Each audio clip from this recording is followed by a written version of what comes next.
Hi, I'm Cash, and welcome back to Cash Talks Football, where we're breaking all the goals scored in the I was going to say Champions League final. It's definitely the Europa League final of the Spursy against Man United, and you can't call them the Spursy anymore because they won their first trophy. Oh, and how good, if you're Ange Postecoglou, does that feel when you called it? What was it? I don't know, 6, 7 months ago. I always win a trophy in my second season. That takes some courage to say that, doesn't it? And to come through and actually do it. Well done to that lad. I'm telling you, well done, well done. But there's lots to talk about because United also had some chances. And they're better than you think, some of these chances. But it comes down to the same things that United, where they've got some massive, massive problems. And also, the Spurs played. I can't call them the Spursy anymore. The Spurs play a little bit different. And I've done this myself before. What happens sometimes is when I had a nemesis team and I knew I wasn't going to quite win the league, my team wasn't quite there, what I would do, I'd let them win. And you go, what do you mean you let them win? Well, because the way I really want to play, I'm not really going to let you know until I know I'm ready to go and win. And I did this with one team for about 3 years. And then on the third year, my team was ready. We had the right players. We were ready to go and we could beat you and we could go up and win the league. We actually ended up being undefeated in that season. And we smashed, the team that was the team to stop us getting promoted, to win. And we ended up doing that because, well, I don't show my hand all the time in the games. And I think Postecoglou's been doing this in the season. He knows that he's more than capable of beating United, and he's not going to play that high line and open himself up to losing a final.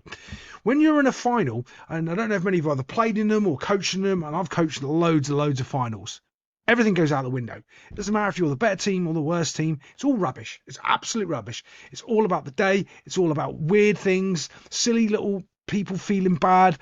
People get nervous. There's a million things that go wrong. One of the things that you just don't want to do is concede in the first half. You just kind of want to keep it tight. And sometimes if you can smell blood, because you can, sometimes nerves gets to a team. You just start going at them and going at them and going at them. Today wasn't that fair. It was a boring affair of both teams trying not to lose. And Spurs dropped off deep and said, come beat us. And United just couldn't. And I'm going to show you a couple of clips here about how there's certain key people at United that are actually poor. And I put out one of my videos that if United had won this game and gone into the Champions League next season, they would have got relegated. And the reason for that is because that means they would have to buy 7 to 8 new players to compete in both tournaments at the same time, in the Champions League and the Premier League. And they just don't have the money or the players around that are going to come to them to make them good enough. So for them, it's a blessing in disguise because they might actually try and they might break the top 10 next season. But I don't think they're going to because they've got too many problem players. And I'm going to show you two right now. Harry Maguire and Luke Shaw. Now, let's look at Luke Shaw here. He can see his teammate is in trouble. This ball is played into this area here, and you can see that he's looking at Harry Maguire, and look at that separation, okay? Load of separation between the two players. But he knows he's in trouble. He needs to be running right there. Why? Because if there's any way or any problems, the outlet ball goes bump, bump, and we're ready to go and we're ready to play, okay? You can't stand there. You've got to move. So as we move this forward, do you see how slow that is there? Do you see how slow his movement is there? Because you think, oh, Harry Maguire's okay, he's going to get that. Yeah, but where's he going to go? He's got no outlet, he's got no pass, and he's only to Onana. And I don't know if you've noticed this, because I haven't recently. Harry Maguire doesn't want to pass the ball to Onana. I've noticed it in a few times I've done analysis on Man United. I think there's something going on there. I'm sure he just doesn't like or doesn't trust the keeper. But let's move it on just a little bit. As we can see, look, there we are, and he goes to play the ball down the line to Luke Shaw. Okay, as I move this, remember how far away the Spurs player was from Luke Shaw. Boom. Now he's in front of him and he's gone. Yeah. That comes down to Luke Shaw just not paying any attention. First off, I don't think Harry Maguire should have been going down the line. He should have been coming inside. You can see the space over here. This is where the pass should have been played, but it wasn't. It was down the line here, and Luke Shaw is just completely let a player 10, maybe 15 yards behind him beat him to the ball. That's unacceptable. I mean, at any level, that is unacceptable. That means, one, he's not really paying attention. He doesn't really care. He's let the guy have a 15-yard run on him, hasn't noticed it, hasn't helped out his team. There's like 100 things wrong with just what he's doing on that there. And you're going to have Luke Shaw in the team next season at Man United, and that's how he's going to be playing. And so you're going to have Harry Maguire, and that's how he's going to be playing. So the problem for this club is huge. It's absolutely huge. But let's move it on. Let's not get on the next season with United. Let's actually see what they're doing in this. So we are going to cover a couple other little things because there's just the goal. There's a lot to talk about on the goal, but I want to show you some of the good and the bad, all of the things the Spurs and United have got all going at the same time. This is great from Spurs goalkeeper, to be honest. I think this is brilliant. He comes out from a corner, gets a touch on it. It's exactly what you want your keeper to do. The next problem you've got though for Spurs, it's like both teams are doing one great thing and then one terrible thing at the same time. So of course he's won the he's got his little hand on it. It's gone out. And there's no one close enough to follow up. Look, he's facing the wrong way.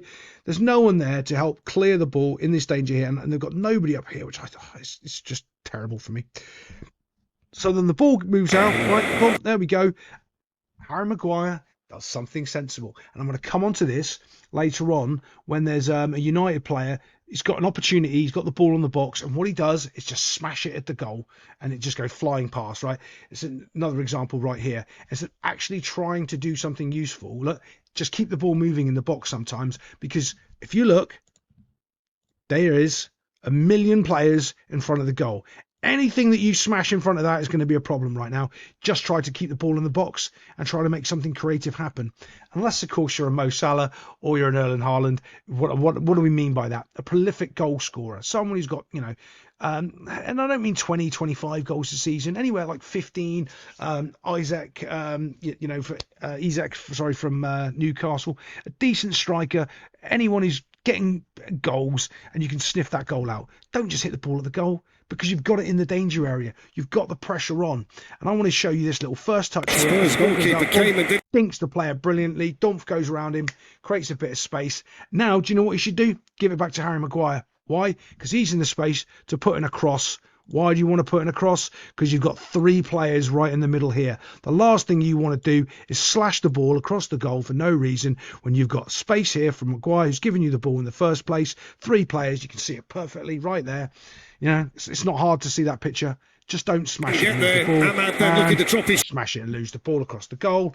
And that's just shocking. That's the difference of understanding football and playing in a pub league. That's pub league football. Like, what are you doing? You're just smashing the ball across the goal for no reason. You've got 3 players, maybe actually technically 4, because you've got one back here. Give it to the guy who's completely free in time and space, so we can knock it over and you can create a goal scoring opportunity. Or smash it really hard towards the goal like a 2-year-old. He chose that. Let's move it on. Okay, let's just move over to the other side so we can see more of the field. So Spurs knock the ball down the field, little head up, knocking it forward. I do love just a little knock-ons. They're so useful in football. But let's have a little look. Let's move this forward here. What does someone do? They stick their arm up. So what do we know? We know in this game of football that we watch and this channel, in the next 5 seconds, someone is going to score a goal because someone's got their hand up telling somebody what to do. And it's always going to be that person that makes the mistake. And if you don't know about that, it's a very psychological thing. I'll break it down one more time. I'm only going to limit myself, I think, to maybe 5 times a season when I do this, especially next season. Basically, your brain works 100%, okay? 100% concentration on what you're doing. When you start putting your arm up and doing that, you aren't even at 80% a concentration level of what you're doing. You're probably anywhere between sort of 60 to 70% on the task at hand. You cannot be anything below 90% on the field at any time. Actually, it's higher than that, but we're just going to make it easy. It's actually it's like 98%, right? Actually, I don't know. Football's got bad lately, and there's a whole terminology behind it. It's the actual. It's actually the 15-second rule, and that's how many seconds your brain will switch off, and that's when you'll make mistakes in a game. So from a throw-in, you might be shutting down for 2 seconds and they can beat you, or from a corner, you might have slipped off for 3 seconds. But overall, in the whole period of a game, you're not concentrating for about 15 seconds, and that's the difference of a player moving up the levels of football. When you're fully concentrated and your mind is fully on the game for the whole duration, you don't make little silly mistakes, you don't make little bad first touches because you're fully concentrated. When you're not concentrating 100%, what happens is the ball gets past you, and then you don't really look and pay attention to what you're doing. You think you're better than everyone else because you're telling everybody else what to do. It's a level of arrogance in you, and then you make a silly little mistake, because this is a silly mistake. It's a Bruno Fernandes. Ball, cut out. Oh, guess what happens? They nick the ball because you're so busy telling everybody else what to do. You're not concentrating on your own job. And did he need to pass it? No. He could have just carried on running into this space here. Running into this space here. But no. Yeah. And this is the difference with Spurs on the day, is they didn't try to rush, counter-attack, get the goal. They were patient, just holding it, just relaxing, just keeping the ball and seeing what happens as the game unfolds. That's all they were doing, and that's what they're doing here. Not trying to rush forward, just trying to hold the ball, keep it slow, let people come up and support, and we'll see what we can do. Now, bearing in mind, the same fella's got the ball here from the halfway line, walked around in circles from all the way back there and come up to here, and not one single United player has bothered to put pressure on the ball at all the whole time that's been going on, which you've got to ask yourself is pretty shocking in the first place. Now, also, if I'm looking at this and I'm breaking this down, this is where the goal is going to be created. You can see it straight away, right? There's this huge it's so hard as well when I'm trying to sort of give massive technical analysis, because there's so much football knowledge and stuff that I try to portray, and it's like, well, if you haven't listened to all my little lessons, and half a million of them I haven't even put out. I had someone in my comment section asking for the blue cone trick. I'll tell you that. I'll put that on my Patreon, actually. My Patreon's free to come and look at, but there'll be I'm going to put a lot more coaching tips and tricks and stuff on there that I've known for over the years, and there's sort of analogies in football. When I tell you them, you're going to go, oh, that makes sense. Now, this one here comes down to the puzzle game. If you ever played the puzzle game, like you'll see it like that, right? And there'll be one square that's empty and all the other ones make a picture, right? Have you seen this game, these little kid games? That's how if you think of football like that, and wherever that puzzle is, wherever that space is where someone's going to end up scoring a goal. Okay, if you have that concept in your head as you're watching, analysing, or coaching football, or even playing it, you can see where that gap is. That's where you're going to score. Now, here's where it gets really interesting when you start understanding it, because that's just the first level, and it builds. Just like that puzzle game, where that gap is, someone slides across, what will happen is it'll create another space. So when you've got a gap like that, someone's going to slide across, right? And the space will end up being here. So when you say this is the area why the goal is going to be scored, okay, that's the reason why. It's because there's a gap there. Someone will slide across, there'll be a gap behind them, and that's where the ball will end up. And it happens, I'd say, 90 times out of 100 when you start with a gap like that. That's why it's so important to get back in your shape and cut out those spaces, okay? And also have pressure on the ball, which United don't. Still, no meaningful pressure from United. Look, just standing there, get towards the football. Again, if you don't know why they don't put pressure on the ball, go back and look at some of my coaching videos where I'm explaining about rondos and keep away. And because they just don't know how to coach football. They're coaching intercepting of passing, not tackling the football, okay? Because there's a whole world of concept of nonsense behind it, which will take me another couple of hours to break down. But you know what? I might be doing it in the off season. Now I've got a little bit more time after I've finished some more law work. Right, so you can see the run is starting to be made right here. Boom, off it goes. And Bruno Fernandes is going to chase him through there, or rat face as I like to call him. But he's look, boom, and you can see where that gap is now. Okay, originally, if Fernandes hadn't gone back, the gap would have been from here all the way to here. But now he's kind of there, right? He's kind of in that space. But watch what happens. Right, let's look in the middle. Luke Shaw has got his player here. That's Luke Shaw's player. This guy, don't know who he is, that's his player. Luke Shaw cannot mark the player behind him. He marks the player in front of him, not the player behind him, okay? It's not his job. He marks in front. That leaves Harry Maguire to go forward and pressure the ball or do whatever he wants. So the ball comes in, look. Can you see Maguire's trying to cover and shut that space down? So you can see it's got a little bit smaller now. It's only this big. That's where the space is, okay? But you can see what that's done is open a little bit more space there, ever so slightly. Holding the ball up, there's no one really putting pressure on the ball. Oh, look, can we see that gap? It's appeared again. There it is. There it is. But remember, if he moves forward into there, where does the gap go? It'll go to there, and we'll then we'll get ourselves a goal right there. Yeah, it is. If you think of that concept of the puzzle game and you watch the way Manchester City play, you'll start realizing when they play the ball into the half space, they move that space over to the side, and they go, and then they move the next player over into that space, and then they create the space into the middle for the cutback, and they get themselves a goal. Yeah, you won't find that on any coaching course because, quite frankly, they don't really know why they do it. They just go, follow the thing. We've seen a book. We read it once. We don't actually know why we do it or how to create the space or those pockets of space. We don't actually know. And no, they don't. So as the ball goes out wide, boom, look, no pressure on the ball again from United whatsoever. Can we see that gap? Can we still see that gap? Remember, if you're good enough, you can put a ball straight in there, bump, and they're going to score. Easy peasy. Why can you do that? Because there's no pressure on the ball at all. The guy on the ball doesn't have to think about losing the ball. So think of this in your head when you receive the football. You're playing football. You've received the ball. What's the first thing you're worried about? Well, it's not about passing it. It's about, do I lose the ball because someone's putting pressure on me? Second thing is, can I pass it? Or what you think like me do I have to pass it? Can I keep hold of it and go for a run? That's what I want to think. But the first thing is, am I going to lose this? Where's the pressure coming from? And there is none.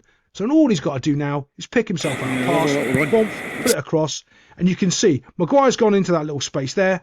Look where the player is. He's coming from behind Luke Shaw. He should have gone with him, not Luke Shaw. Everyone will be blaming Luke Shaw because they don't genuinely know anything about football. They'll just go, it's Luke Shaw's play. It's behind Luke Shaw. It's got nothing to do with him. Luke Shaw's player's over here fighting with Harry Maguire. Yeah, 100%. And also, don't know what this keeper is on. I call him out every week. And if you go back and you look about what I'm saying, I'm going to be right every single time. His technical ability with his footwork is terrible. As soon as that ball comes in, look at where his footwork is. Right, he's gone down, he's planted himself. First time he's ever really done that, he set himself. Normally, actually, I don't know if I'm going to be right here. Normally what he does is he's moving his feet, so he can't actually react because his feet are in the air. I want to see if his feet are moving as we go. Oh, it does it again. Do you see his feet move? It does it again. Oh, I hate it being right. Oh, God, I hate it. So the purpose of why it's important about why his feet are moving, if he's set, he's waiting. And then the only time he moves is to go make a save. If his feet move again, he can't move because his foot's in the air. He's already moving. So he can't move to make a save because he's already moving. Oh, yeah. Shocking. Absolutely shocking. Dancing. Do you see how many times I'm going to go back, see how many times he moves his feet. Oh my God. I don't genuinely know who does the technical analysis of new signings at Man United, but whoever does it doesn't know a bloody thing about football. I want you to watch Justin Arna. Watch his movement here, okay? Step back to the side. You see there? That all of his weight right now is on that side of his body. Okay? So that's the foot he has to push off to go that way. Cross! Do we see? Because he's moved his feet. He's pushing off his left foot instead of pushing off his right foot to go that way. He's pushing off his left foot on the wrong side of where it's going to go. I'm going to rewind that again, and I'm going to try to show you a little bit more because there's another thing he does wrong, which before that, when that ball starts to come in, he steps back, shuffles to the right, shuffles to the left, put his weight foot on his left foot, and then dives. There's three movements where if he just stands ready, bump, to make his save, and then his movement is to save, he's got a chance. He's giving himself no chance there because one is backwards, he's taking his body shape, weight, and momentum away. Two is to his right. Three is to his left, and now he needs to dive to his right. Okay, so count the body movements here for Onana. Ready? 1, 2, 3. Someone in the goal. We can't make it up. It's just shocking. It's absolutely shocking. It doesn't have right. And there are keepers that can do that, by the way. There is absolutely nothing wrong with it if you are quick enough with your feet. He's not. Oh, my goodness. Let's move it on just a little bit. Oh, my goodness. There's a team out there that's doing it correctly. Oh, well done. Right, so I rant every week about having a high line and defending and allowing the space in behind for the ball to go. But we've got a goalkeeper that can use his hands, and he stood up a little bit. Now, if this is 5 yards further, about 10 yards, if this is about there, there's a difference. You're shooting because the keeper's off his line. You've probably beaten him. You can probably get him there. And if you don't think you can, well, you don't know how hard people can hit a football. You probably can because the keeper's never getting back, right? But this is a perfect situation.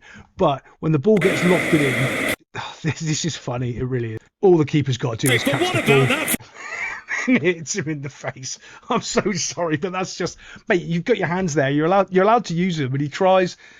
And there is a thing with being a bad goalkeeper, but you've got luck on your side. That's a bad, technical error right there, but he's got a bit of luck on his side, smashes him in the face, and they don't end up conceding. Yeah, sometimes when it's your day, it's your day. And also having a magnificent defender, worldly clearance off the line and putting his body on the line for your stupidity also helps. Let's move it up.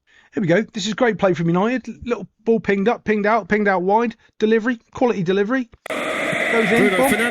Should be on target. It's just not. It's absolutely no quality whatsoever. Just on the floor.